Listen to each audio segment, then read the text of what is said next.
Fronteiras. Ser um homem espiritual, uma questão de escolha. Autor, Pastor Márcio Valadão. Uma publicação da Igreja Batista da Lagoinha, edição, novembro de 2008. Introdução. O meu povo está sendo destruído porque lhe falta o conhecimento. Oséias capítulo 4, verso 6. Tendo conhecimento da palavra e vivendo-a, não seremos destruídos. A Escritura diz: o povo que conhece ao seu Deus se tornará forte e ativo. Mas, muitas vezes, você atribui isto a outra pessoa. Isto é para o pastor, você diz. Não, esta palavra é para você. Já temos demolido algumas estruturas de tradição que muito carregavam ou porque vieram com más informações. Temos visto que a igreja é o povo de Cristo, santo, submisso e remido, para adorar em comunidade neste mundo, para a glória de Deus. O primeiro mito que temos derrubado é a questão do clérigo e leigo. Todos fomos chamados para sermos sacerdotes e, dentre os sacerdotes, Deus tem escolhido alguns, como está registrado em Efésios capítulo 4, verso 1. E Ele mesmo concedeu um para apóstolos, outro para profetas, outro para evangelistas e outro para pastores e mestres. Porém, a despeito de termos recebido um chamado específico para o ministério, com base também nos dons que nos foi concedido pelo Pai, digo que você é tão sacerdote quanto eu. Somos um povo sacerdotal. Na igreja não pode existir o clérigo, aquele que tudo sabe, tudo faz, e o leigo, que nada pode fazer ou nada sabe, e que só os mais entendidos e chamados devem fazê-lo. Nada disso. Por isso que em nossa igreja Lagoinha ministramos que somos todos sacerdotes. Não há um estilo de roupa só para os pastores e outro para os membros.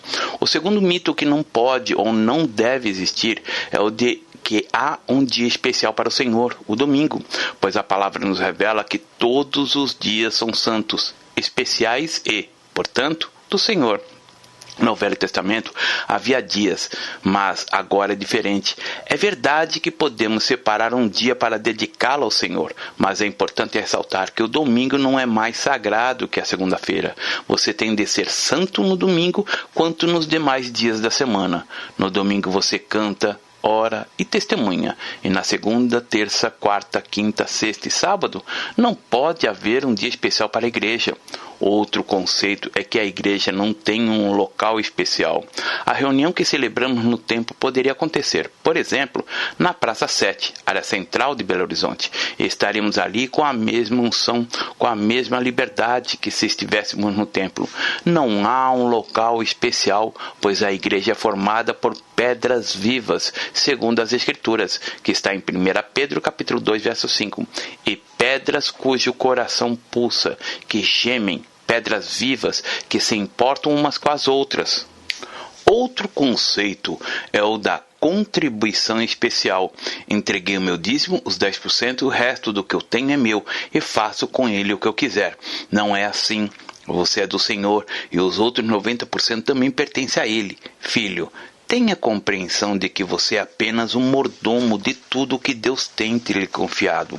Seu sentimento de isto é meu está dentro de você, que neste momento, em nome de Jesus, haja libertação. O carro que você tem não é seu, é do Senhor. A casa não é sua, mas dele. O cristão é uma pessoa desinstalada, ou seja, as raízes estão no céu e não na terra. Por isso, ele caminha de forma livre, desprendida. Não acumuleis para vós outro tesouro sobre a terra, onde a traça e a ferrugem corroem, e onde os ladrões escavam e roubam. Mas ajuntai para vós outros tesouros no céu, onde traça nem ferrugem corrói, e onde ladrões não escavam, nem roubam, porque onde está o teu tesouro, aí estará também o teu coração. Mateus capítulo 6, versos 19 a 21. Uma vez que agora já desmistificamos uma série de preconceitos acerca da nossa vida espiritual e caminhada com Deus, algo que requer também esclarecimento é o significado e as implicações do que é ser um homem espiritual. Homem aqui no sentido genérico, homem e mulher, em contraposição do homem carnal e espiritual. Veremos em mais uma série de mensagens o que de fato significa ser um homem espiritual. De antemão, adianto, é uma questão de escolha. Vejamos então. Conceitos e contraposições. Sabemos que a igreja é formada por homens, gente, pessoas. Podemos classificar 3 tipos de pessoas: o homem natural, o homem espiritual e o homem carnal. O homem natural é aquele que ainda não tem Jesus. Cristo está de fora da sua vida. Para ele, as coisas do Espírito são loucuras. Ele não entende os que estão com Jesus. Não entende porque você está na igreja e não em outro lugar. O marido não entende porque a esposa gosta de ir à igreja. Não entende como os jovens podem ter uma vida de santidade, como conseguem esperar pelo casamento. Já o homem espiritual é aquele que convidou Jesus para entrar em sua vida. É aquele que tem Jesus no controle. Cristo é quem dirige a sua vida. O homem espiritual é cristocêntrico, ou seja, Jesus no centro, no trono. O Senhor é dono da sua vida e não o eu. O homem espiritual só fala de Jesus, pois seu coração está cheio do Mestre. Flui dele a graça. Ele dá testemunho, fala das bênçãos e não está nem aí para as coisas do mundo, valores e conceitos. O que ele quer é a glória do Senhor. Ele está cheio de vida. É uma pessoa que está integrada na comunidade, que procura ver os fatos com a ótica celestial, segundo a Bíblia, a palavra de Deus. O homem carnal tem, sim, na sua vida, o convidou para morar em seu coração, mas ele não deixa que Cristo tenha o controle, de fato, da sua vida. É carnal porque vive se inclinando para as coisas da carne, ou seja, para os prazeres e deleites. O homem carnal é aquele que tem Cristo na vida, mas que não deixa Cristo assumir o controle. É ele mesmo. Ele vai a uma reunião, ora e diz: Jesus, toma o teu lugar.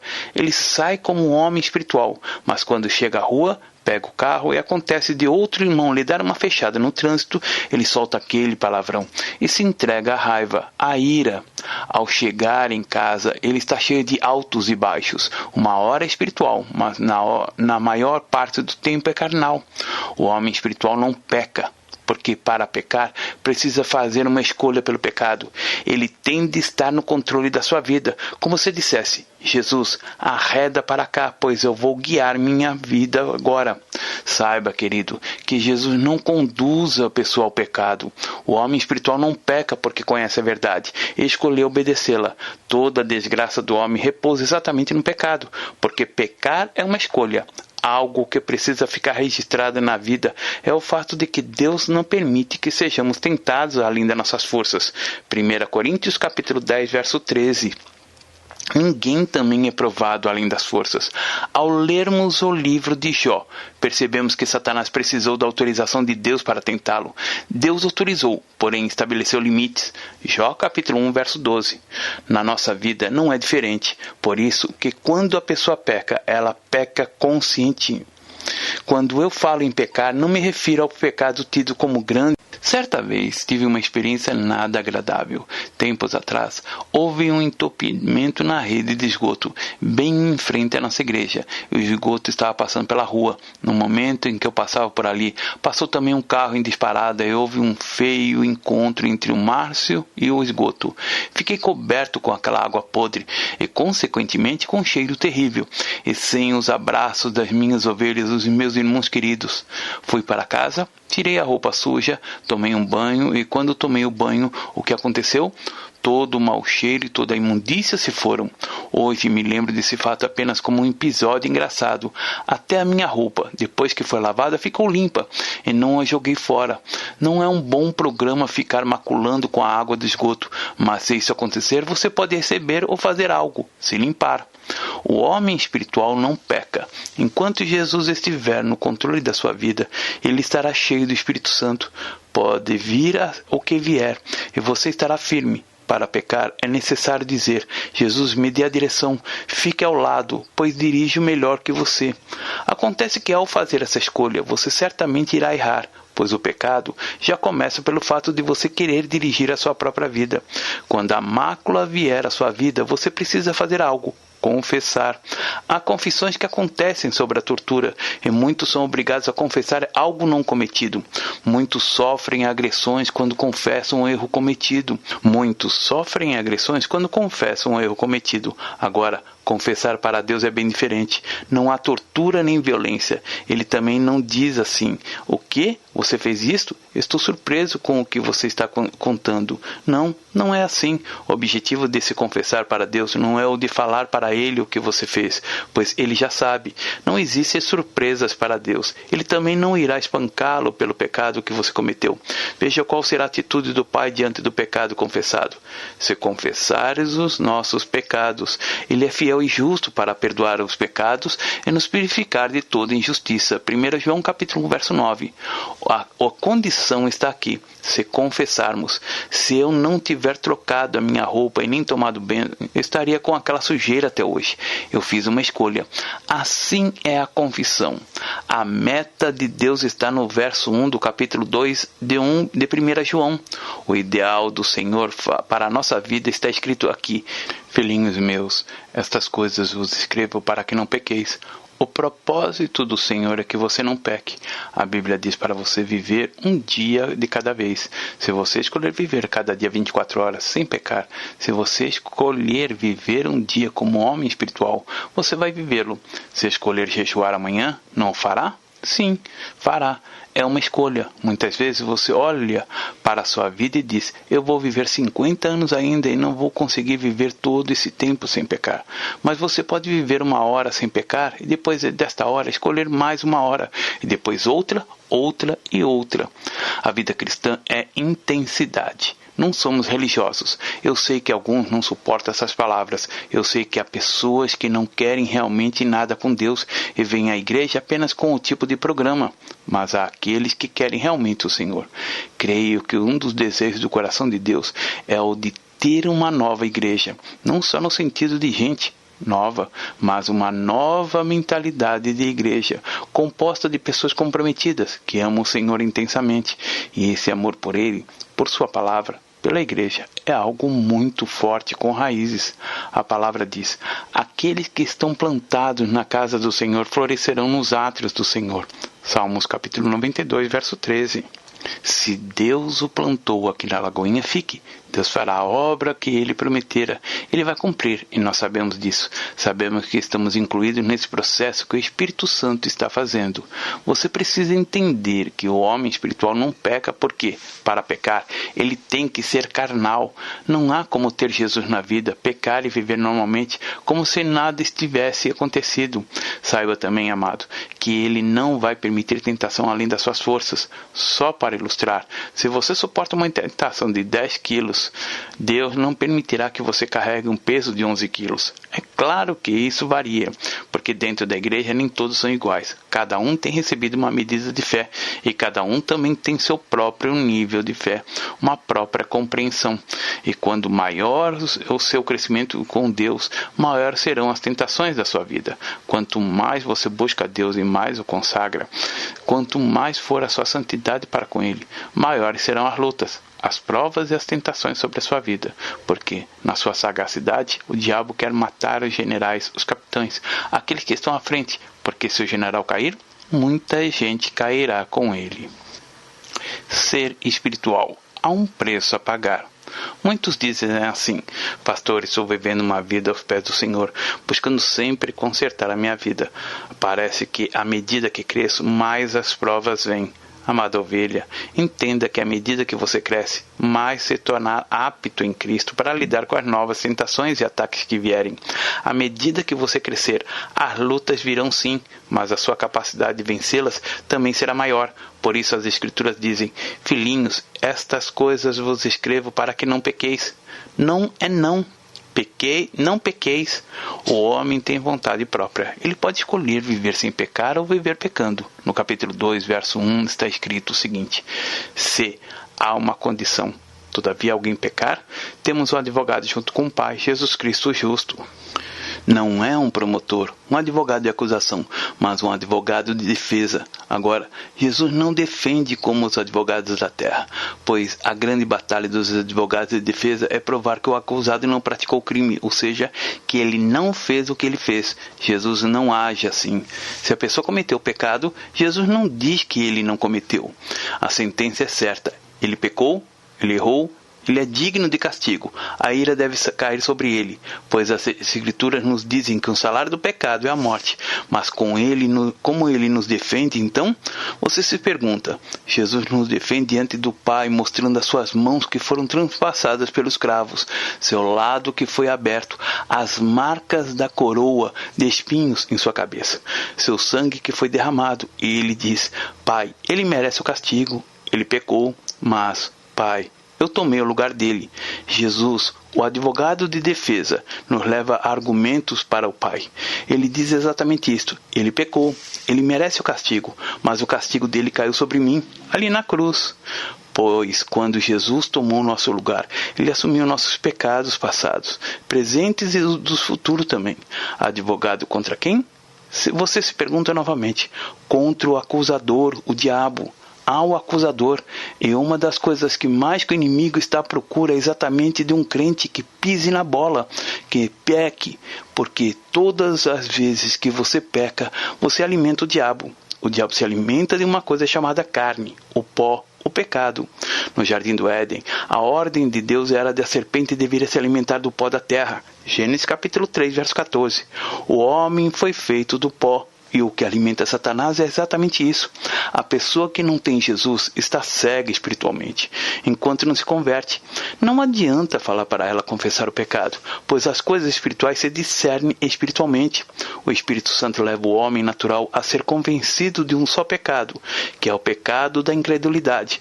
Por isso é preciso confessar esse pecado. Ele precisa confessar. Eu creio em Jesus.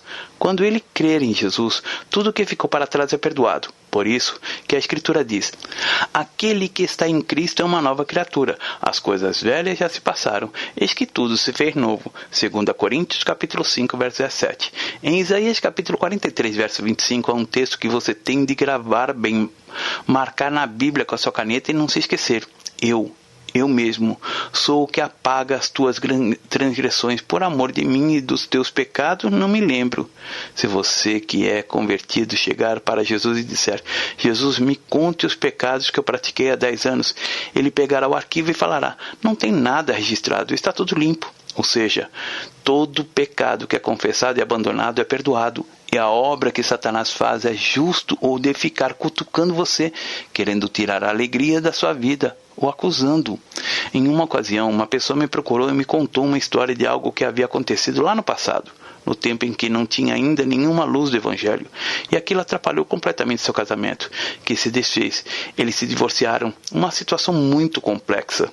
A Bíblia diz, dos teus pecados não me lembro. Há determinadas situações na sua vida, no seu passado, antes de ter sido aceito a Jesus, por você não precisar mencionar para outras pessoas. Quem precisa ouvir da sua boca é Jesus. O grande drama é que Deus perdoa, mas muitas vezes você não se perdoa. A grande dificuldade de algumas pessoas não conseguem se perdoar e, pelo fato de você trazer isso à tona, é uma evidência de que você não conseguiu se perdoar. Se Deus o perdoou, querido, declare o perdão na sua vida e apague realmente da sua história, porque a palavra diz, dos teus pecados não me lembro. A obra que o sangue de Jesus Cristo faz de purificação é completa. Para melhor entender esse processo, vamos simplificá-lo em 2 etapas. Primeira etapa, o perdão. Se confessarmos os nossos pecados, eu preciso confessar. Falar a mesma coisa que Deus fala. Eu não vou confessar para Deus saber o que Ele já sabe que eu fiz. Eu é que preciso saber que errei o alvo, que maculei a santidade de Deus. A palavra diz que, se confessarmos os nossos pecados, Ele é fiel. Deus é fiel. Não é o seu sentimento, não é você sentir que Deus o perdoou. A palavra diz, se confessarmos os nossos pecados, Ele é fiel, Ele é justo para nos perdoar. 1 João capítulo 1, verso 9. Segunda etapa, a purificação. É como a minha roupa que estava suja, que a Renata, minha esposa, colocou sabão para tirar a sujeira mais consistente. Foi preciso tirar as impurezas, desinfetar. A purificação é muito semelhante à de um navio. À medida que o tempo passa, o casco do navio torna-se cheio de calcário do mar e fica pesado. É necessário tirar toda a crosta impregnada. Assim também na vida espiritual. Você precisa entender que é possível viver uma vida sem pecado. Você pode viver limpo, purificado, bonito por dentro. Nem sempre é necessário repetir o pedido para Deus perdoar os pecados. Há pessoas que têm mania de ficar só se lavando. Se você percebe que agiu errado, que pecou, se purifique pelo perdão, pela confissão. A contaminação vai embora e vem a mudança. Se posicione, querido, como um valente guerreiro do Senhor, pois não há nada que se compare à força vinda do Espírito Santo para combater as tentações do diabo. Com Jesus no centro, sempre seremos vencedores. A profundidade do perdão. O Salmo 32 foi escrito por Davi, logo depois que ele recebeu o perdão de Deus. Davi fora tido pelo próprio Deus como um homem segundo o seu coração. Atos capítulo 13, verso 22. Mesmo após ter cometido assassinato, adultério, etc. Então, como alguém que comete tantos erros pode ser chamado de um homem segundo o coração de Deus? Foi Davi um homem que não pecou? Não, mas foi um homem que, quando foi confrontado pelo pecado pelo profeta Natã, que ele dissera: Tu és o homem, respondera: Pequei contra o Senhor. Veja 2 Samuel capítulo 12, versos 7 e 13. Davi confessou o pecado, reconheceu que precisava da graça e do perdão de Deus. A Bíblia diz que Deus resiste aos soberbos, mas dá graça aos humildes. Tiago capítulo 4, verso 6. Jesus conta uma parábola de 2 homens que foram ao templo para orar. Lucas capítulo 18, verso 10. Um dissera: Deus, eu sou bom, jejuo, dou o dízimo. Eu não sou como aquele outro coitadinho, eu não sou como esse publicano. Já o publicano dizia no seu canto: Ó Deus, sê propício a mim, pecador. E aquele homem chorava diante do Senhor. Resultado? Jesus disse: Digo-vos que este desceu justificado para sua casa, e não aquele, porque todo o que se exalta será humilhado, mas o que se humilha será exaltado. Lucas capítulo 18, verso 14. O fariseu, cheio de empáfia, era apenas um religioso. Mas o outro que se abriu diante do Senhor recebeu a graça do perdão. Davi viveu uma situação horrível na sua vida, mas quando teve os olhos abertos e desejou não mais o erro, o Senhor se compadeceu dele. Assim ele escreveu no Salmo 32: Bem-aventurado aquele cuja iniquidade é perdoada, cujo pecado é coberto. Bem-aventurado o homem a quem o Senhor não atribui iniquidade, em cujo espírito não há dolo. Enquanto calei os meus pecados, envelheceram os meus ossos pelos constantes gemidos todo dia, porque tua mão pesava dia e noite sobre mim, e o meu vigor se tornou em sequidão de estio. Confessei-te o meu pecado, e a minha iniquidade não mais ocultei. Disse: Confessarei ao Senhor as minhas transgressões, e tu perdoastes a iniquidade do meu pecado. Sendo assim, todo homem piedoso te fará súplicas em tempo de poder encontrar-te. Com efeito, quando transbordarem muitas águas, não o atingirão. Tu és o meu esconderijo. Tu me preservas da tribulação e me cercas de alegres cantos de livramento. Instruir-te-ei e te ensinarei o caminho que deves seguir, e, sob as minhas vistas, te darei conselho. Não sejais como o cavalo ou a mula, que, sem entendimento, os quais com freios e cabrestos são dominados. De outra sorte, não te obedecem. Muito sofrimento terá de curtir o ímpio, mas o que confia no Senhor, a misericórdia o assistirá. Alegrai-vos no Senhor e regozijai-vos, ó justos, exultai, vós que sois retos de coração. O pecado traz para a alma um sentimento de sujeira. Vamos observar o Salmo 51, como este sentimento na vida de Davi transmite uma sensação de sujeira moral, uma sensação de sujeira que clama por purificação, por limpeza. Veja aqui os termos da limpeza. Na parte final do versículo 1, apaga as minhas transgressões. No versículo 2, lava-me completamente até a minha iniquidade e purifica-me do meu pecado. Note a expressão, lava-me completamente. Davi clamava, não tire só o grosso, não, purifica-me por completo. No verso 7 ele diz, purifica-me como esopo, e ficarei limpo, lava-me e ficarei mais alvo que a neve. Na parte final do verso 9, apaga todas as minhas iniquidades. No verso 12, restitui-me a alegria da tua salvação e sustente-me com um espírito voluntário. Nesse contexto, trazendo à luz novamente o conceito do homem espiritual versus o homem natural e carnal, podemos dizer que o homem carnal é salvo porque Jesus está na sua vida, mas ele não tem alegria porque experimentar a alegria da salvação. Ninguém, vivendo em pecado, pode ser alegre, com a roupa toda suja de esgoto. Ninguém fica alegre. Eu não poderia abraçar a minha esposa, os meus filhos, os irmãos. Creio que ninguém chegaria perto de mim naquele estado. Voltando ao Salmo 32, este fora composto de trás para frente. Começa com a bem-aventurança do perdão e chega até o pecado. Creio eu que Davi assim escrevera para ressaltar quão grandes benefícios trazem o arrependimento e a confissão do pecado, e como mesmo, uma vez não confessado, é prejudicial. A única maneira de a pessoa desfrutar da bem-aventurança, da felicidade, da alegria é por meio da confissão. Encontramos no Salmo 32, 14 degraus até a conquista da bem-aventurança. Primeiro, o ato, o pecado. Segundo, o degrau da ocultação do pecado. Terceiro, a resistência em reconhecer o próprio pecado. Quarto, o temor. Quinto, o sofrimento. Sexto, o peso da mão de Deus. Sétimo, o definhamento. Oitavo, a mudança de atitude. Nono, a confissão. E ao confessar, chega-se aos outros 5 degraus. O perdão, o alívio, a cobertura, a limpeza e a purificação. Vamos meditar nesse salmo. Ele começa dizendo, bem-aventurado aquele cuja iniquidade é perdoada, cujo pecado é coberto. Bem-aventurado o homem a quem o Senhor não atribui iniquidade, em que cujo espírito não há dolo. Verso 1. Deus deseja que você seja um trunfo nas mãos dele. Bem-aventurado o homem a quem o Senhor não atribui iniquidade. Versos 2, parte A.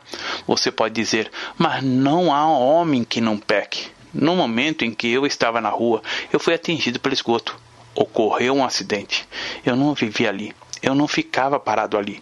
Na vida do homem espiritual, o pecado é um acidente. O homem tem que ser carnal para poder pecar. Imagine se eu ficasse ali sentado, dizendo que não teria problema, que não sofreria nenhum respingo. Quantas vezes você assiste um programa de televisão e diz, não tem problema, isso não vai me respingar. Posso ver até a revista que não terá problema. Posso falar mentira que não tem problema. Uns até dizem assim, Deus sabe por que eu disse isso. Eu posso ter um namoro dessa maneira, que não tem problema. E eu. E não aquilo que a palavra de Deus diz. Creio que você precisa desejar isso. Bem-aventurado a quem o Senhor não atribui iniquidade.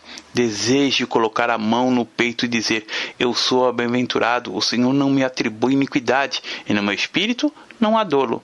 O que fez Davi? Olha o versículo 3, parte A. Enquanto calei os meus pecados, envelheceram os meus ossos.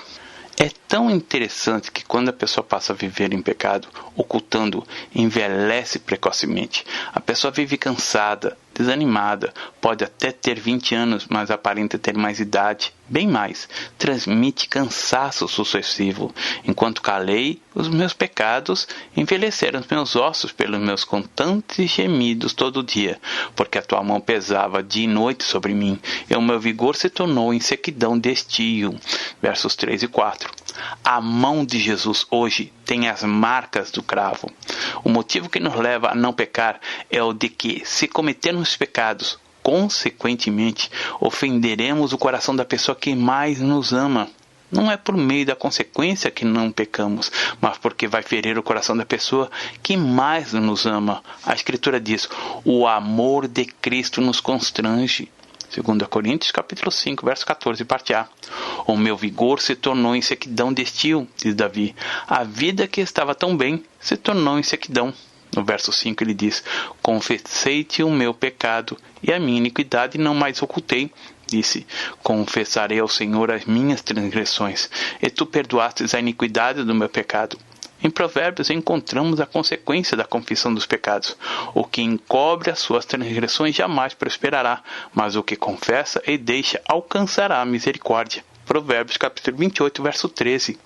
Não é uma questão de uma pessoa confessar o pecado e continuar no mesmo pecado, porque aí é brincadeira, e com Deus não se brinca. O arrependimento produz a confissão, mas a confissão não produz o arrependimento. Quando a pessoa percebe que pecou, ela precisa se arrepender. E o que é se arrepender-se? É uma mudança de atitude. A pessoa precisa dar uma guinada, uma meia volta e abandonar aquela situação. Existem pessoas que dizem assim: bem, eu posso pecar, depois confesso para Deus. Ele sempre me perdoa mesmo. Isto é falta de vergonha, falta de respeito, falta de tudo. Essa pessoa é carnal, e o carnal exala o mau cheiro do péssimo testemunho de vida. Ele arquiteta o pecado e se esquece de que Deus é justo, que não passa a mão na cabeça de ninguém. A questão da confissão. Eu tinha um amigo muito querido, crente, uma pessoa muito preciosa. Ele era casado, mas infelizmente esse moço pisou na bola de uma forma muito feia. Certa vez a esposa dele saiu de casa e ele agiu de maneira deplorável. Levou uma ex-namorada para casa e dormiu com ela na cama do casal. A consequência desse ato: a esposa chegou em casa e encontrou os dois na cama. Dentro de pouco tempo, aquele moço morreu. Deus não é Deus de brincadeira. Certa vez eu estava pregando uma mensagem em uma cidade e no término do culto um casal me procurou e me disse: precisamos falar com o Senhor. Eu já conhecia aquele homem de uns anos atrás. Era forte, novo, bonito, alto, cheio de saúde. Só que ele havia abandonado a esposa. Ele havia adoecido. Ele então a trocou por uma outra jovem, bem mais jovem, bem bonita. Então, no decorrer da nossa conversa, ele me disse: faz 2 anos que nos casamos, mas pastor, aconteceu uma coisa. Desde que eu me casei, tornei-me impotente. Aquele homem havia procurado todos os médicos, todos os recursos, pois tinha muito dinheiro. Porém, o dinheiro não resolveu todos os problemas. Ele me perguntou: o que eu faço? Eu disse: arrependa-se, volte para sua casa, volte para sua mulher. Deus não é um Deus de brincadeira. A Escritura diz: mas o que confessa e deixa alcançará a misericórdia. Provérbios capítulo 28, verso 13. O caminho é exatamente este: confessarei ao Senhor as minhas transgressões, e tu perdoastes a iniquidade do meu pecado. A pessoa cega não vê a própria sujeira, mas existem alguns sinais, alarmes que Deus apresenta. O primeiro alarme é a diminuição da paz interior. Quando a paz não estiver dominando na sua vida, é um sinal de que alguma coisa não está bem. Há alguma coisa que você precisa acertar. Olhe o que está escrito em Isaías capítulo 26, verso 3. Tu, Senhor, conservarás em perfeita paz aquele cujo propósito é firme, porque ele confia em ti. A paz é um sinal. Se a paz não começa a dominar a sua vida, é porque algo não vai bem. Você sabe que está bem com Deus quando lê a Bíblia e ela não o condena. Você pode abrir em qualquer parte da Bíblia e ela não trará condenação para você. Ilustrando, se você tem um machucado, uma ferida, você pode não sentir o incômodo que esta proporciona, mas se você entrar no mar, o contato com a água salgada trará ardência, dor, justamente no local da ferida. Assim também é com a palavra. No momento em que ela começar a arder em você, é porque a ferida é preciso cuidar, tratar, machucado. A paz é uma evidência e, quando a paz não domina a sua vida, alguma coisa não vai bem. Olhe o que está escrito em Colossenses capítulo 3, verso 15. Seja a paz de Cristo o árbitro em vosso coração, a qual também fosse chamados em um só corpo, e sede agradecidos. Em um jogo de futebol, é preciso ter 2 times, um árbitro e um juiz. Qual é a função do árbitro? No momento em que o jogador comete uma falta, ele apita e para o jogo. Fazendo uma comparação, a paz é o árbitro de Cristo. Há um árbitro dentro de você. No momento em que você peca, o árbitro acusa. Agora, se você tampar os ouvidos, o que acontecerá? Ele apitará uma vez, 2, várias vezes, mas você não ouvirá. O grande drama de algumas pessoas, principalmente do crente carnal, é que ele acostuma com o pecado. Ele diz, bem, eu pequei e Deus não me castigou. Só que Deus não cobra no final de 30 dias. Ele também não se esquece. E pelo fato de às vezes o castigo não vir rapidamente, muitos pensam que Deus se esqueceu. Não! Deus não se esquece de nada. A mente dele não é limitada com a nossa. Por isso, muitos se incomodam, acostumam com o pecado. O seu pensamento deve ser este: não quero saber se posso pecar sem receber o castigo de Deus. A sua falta deve ser esta: eu quero ser santo. Tão santo quanto o pecador perdoado por Deus pode ser. É algo diferente. Seja a paz de Cristo o árbitro em vossos corações. Você está em paz? É interessante que, quando uma pessoa não está em paz, ela fica inquieta, nada passa, nada julga. Outra evidência de pecado não confessado é a interrupção brusca da alegria. A pessoa perde a alegria. O Salmo 38, no verso 18, diz assim: confesso a minha iniquidade, suporto tristeza por causa do meu pecado. Veja agora o Salmo 51, verso 12, parte A. Restitui-me a alegria da tua salvação. Davi não disse restitui-me a salvação, porque a salvação você a tem e não a perde, mas a pessoa perde a alegria da salvação. A alegria aqui não se refere somente ao sorriso, pois muitos choram de alegria. A alegria é um sentimento, é paz. Outra evidência de que as coisas não estão bem é a desagradável senso de culpa e imundice espiritual. As expressões lava-me, purifica-me é um alarme interno. Deus tem colocado dentro de cada um de nós um alarme, que é a nossa consciência. Veja o capítulo 8 do Evangelho de João. Refere-se àquele episódio da bela jovem que fora explorada, usada pelos homens daquela cidade. A moça fora pega em flagrante adultério. A lei da época ordenava que a mulher deveria ser apedrejada até a morte. Arrastaram-na até onde Jesus estava e disseram: Jesus, a lei manda que ela seja apedrejada. E o Senhor o que fez? Jesus ficou escrevendo na areia. Não sei o que Jesus estava escrevendo ali. A consciência. A pessoa pode trabalhar a sua consciência para que ela não acuse. E a pior coisa é quando a pessoa perde a bênção de ter a consciência. Quando você vê pessoas envolvidas em determinados crimes, em situações tão horrorosas como Hitler, por exemplo, que dizimava tantos judeus. Sua consciência não o acusava de nada. Quem sabe, porém, no início, sua consciência o acusava pelo seu erro, mas ele foi ignorando. Ou seja, sua consciência era cauterizada. E quando a sua consciência está cauterizada, você fala mentiras naturalmente, sempre encontra justificativas para fazê-lo. Quando você olha para alguém com intenção impura, acredita que é normal. Afinal, todos fazem isso, justifica você. Quando você fala de alguém, tem a convicção de que não faz fofoca. Você pode até dar outros nomes para o mesmo pecado, mas pecado é pecado. Quando a consciência não mais acusa, já é uma situação de degradação, de cauterização. Outra evidência de alarme é a mão do Senhor sobre a pessoa. É tão interessante por enquanto não acertarmos a nossa vida. Não adianta, as coisas não vão para frente. Apenas o crente, o convertido, é quem confessa o pecado. Não é confessar aquilo que você fez antes de se converter, porque seu passado foi apagado. Como não existe nada para Deus, Ele nem se lembra, pois escolheu esquecer, apagar. Agora, depois que você se converteu, a sua vida é outra e você precisa ser fiel a Ele. Outras vezes, o alarme vem por outra pessoa. Davi estava muito tranquilo quando o profeta Naamã veio até a ele dizendo: você é este homem. A família igreja é algo que recebemos como bênção, mas não me refiro àqueles que se chamam no dever de apontar o dedo. Refiro-me àqueles que são verdadeiros, que disciplinam segundo a palavra de Deus e não segundo os próprios conceitos. Por isso precisamos da igreja, pois um irmão pode nos disciplinar. Um irmão pode chegar e dizer: você é este.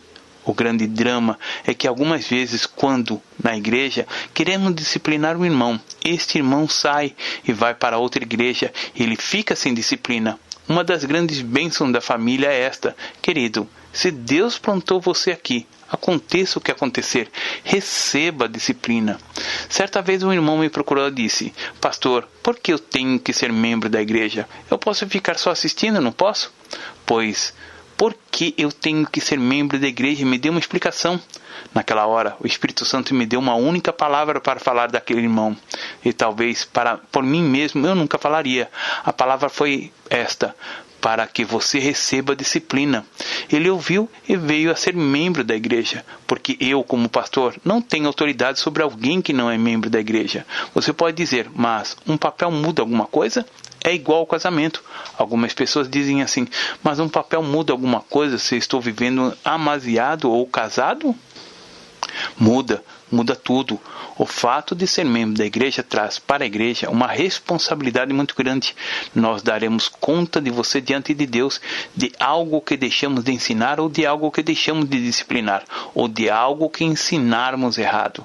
Você está isento e nós, pastores, vamos dar conta diante do Senhor, como está escrito em Hebreus, capítulo 13, verso 17. Outras vezes, o alarme vem pelo confronto com a santidade de Deus no momento da ceia, na própria disciplina da igreja. Mais que um desejo, ser espiritual é uma questão de escolha. Hoje falamos do ensino da palavra, sobre o homem espiritual. Você pode escolher viver como um homem espiritual. E quando dizemos o homem espiritual, incluímos a mulher também. O homem espiritual não peca, tem uma vida bonita, já o carnal peca. Jesus no volante não atropela ninguém. O homem carnal atrapalha tudo. É por isso que a palavra diz, morto sim, na carne, mas vivificado no espírito.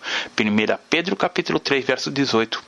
Quero concluir citando o texto de 1 João capítulo 1, verso 9. Se confessarmos os nossos pecados, Ele é fiel e justo para nos perdoar os pecados e nos purificar de toda injustiça. Se você tem um conhecimento de algum pecado claro na sua vida, não confessado, você tem de confessá-lo. O Salmo 139, verso 23 e 24 diz, sonda-me, ó Deus, e conhece o meu coração. Prova-me e conhece os meus pensamentos. Vê se há em mim algum caminho mau e guia-me pelo caminho eterno. Existem os pecados que você tem cometido contra Deus, contra outras pessoas, contra a igreja, que você precisa se arrepender. Filhinhos meus, estas coisas vos escrevo para que não pequeis. Se todavia alguém pecar, temos um advogado junto ao Pai, Jesus Cristo o justo, e Ele é a propiciação pelos nossos pecados, e não somente pelos nossos, mas ainda pelos do mundo inteiro. Nada no mundo é mais lindo do que a formosura da santidade.